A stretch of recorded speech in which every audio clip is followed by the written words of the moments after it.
cat if you don't slime. Fuck off! Oh, that was too loud. Hello, rainbows, and welcome back to Rainy Day Nails.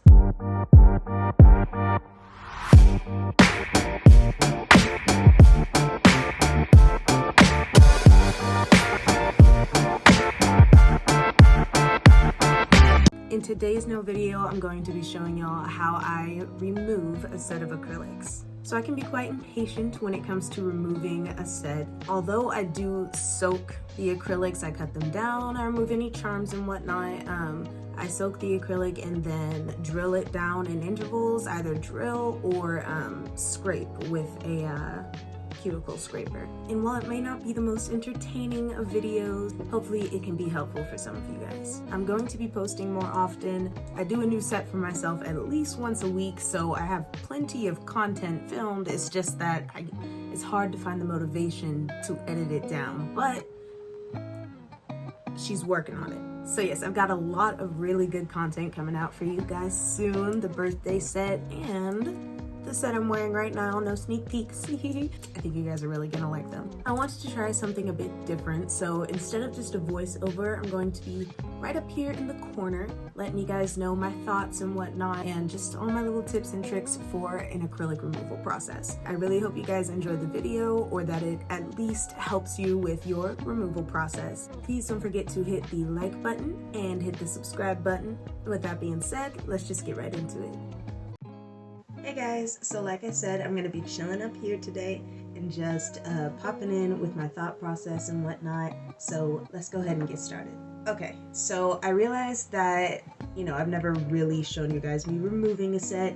It was so sad having to remove these ones because they were so freaking cute, but I'm going to show you guys here in a second how much growth I had because, I switch up my nails, like I said in the intro, every week. So for me to have kept these on for a couple of weeks and for me to see that growth actually, it was good to know that my nails were still actually growing. I like to take an old pair of nippers or just a designated pair so that I can clip everything off. So after removing all the rhinestones and the details, I'm going to go ahead and cut these down. So I run into an issue a lot, and I'm pretty sure it's just because of the tip cutter that I have where my nails they don't fit in the tip cutter. So I end up having to take those same cuticle nippers and, carefully cut it either side, get them to snap off. As with this one here on the pointer finger, because the design element was too big even for the clippers to cut through, I needed to get pointy drill bit and go ahead and kind of slice through it. If you're gonna do this, you do want to be very careful. I do not drill it all the way through, I just get it thin enough to where I'll actually be able to clip that off. Okay, so now I like to use this Onyx brand professional nail product remover, aka acetone.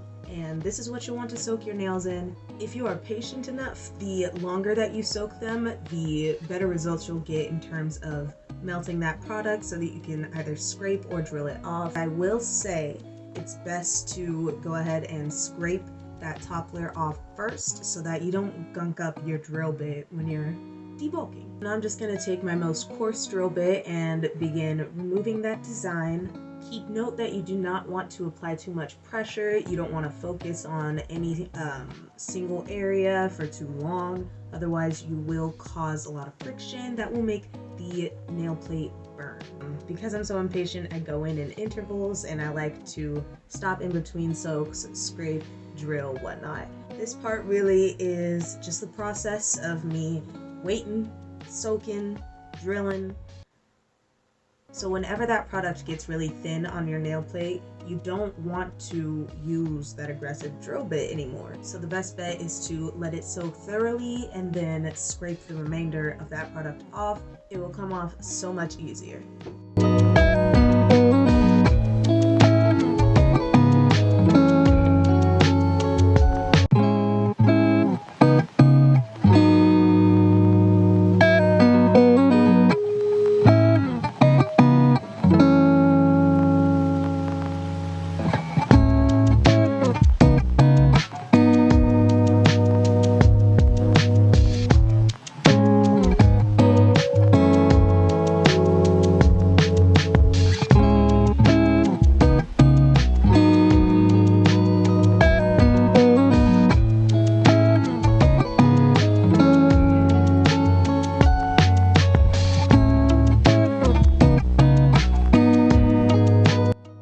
Something else that I do not really put in my videos, I'm going to show you guys my cuticle prep, and I basically just start off with the cuticle pusher, cleaned of course from our previous use. I'm going to push back my cuticles, and this scraper, I don't tend to use it often, but if I have a lot of product buildup in there, then I'll go ahead and use that, because pushing it just kind of forces it into the cuticle, and that's no bueno.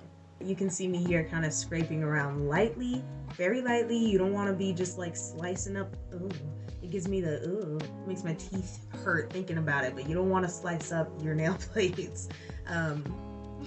Now I'm using some proper cuticle nippers to go ahead and trim my cuticles. Since I did have quite a bit of growth with this set, I had quite a bit to cut down, so that was quite satisfying. Be careful not to over trim your cuticles.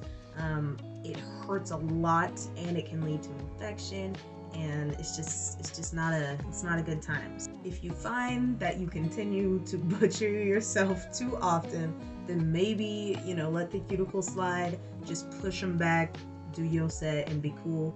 So after trimming the cuticles, I'm gonna use a circle drill bit, very tiny, to go ahead and make everything very smooth, because after you clip the cuticles, there can still be little, like, you know, tags of skin and whatnot, like almost like hangnails still sitting around. So this cleans those up gently. It does not harm the skin, it doesn't hurt at all, as long as you keep it on a very low level. I like to keep it on 1 to 2 RPMs. So not only does it clean up the cuticle real nice, but it also gets rid of any of that extra product on the actual nail plate, so that you really don't have to worry so much about getting that sanding band into the cuticle when it comes to etching the nails for application.